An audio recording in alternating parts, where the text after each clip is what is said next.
Hello viewers, এই যে এটা পাট শাক, অনেকেই চেনেন। আর এই পাট শাকটা অনেকেরই খুব প্রিয় খাবার, যেমন আমার।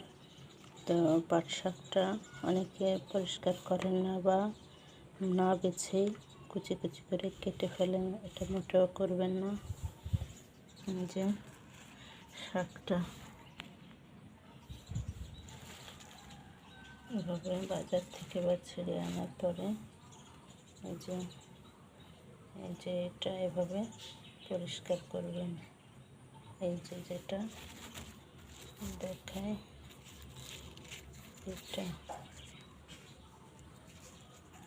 এটা এভাবে ছিঁড়ে ফেলে দেবেন। এটা সিদ্ধ হয় না এবং খেতেও খারাপ লাগে।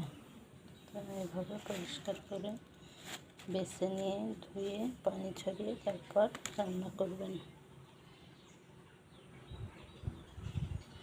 এখন পাট শাকের সিজন, তো আপনারা সংরক্ষণও করতে পারেন। সেই ভিডিও আমার দেওয়া আছে, দেখে নেবেন।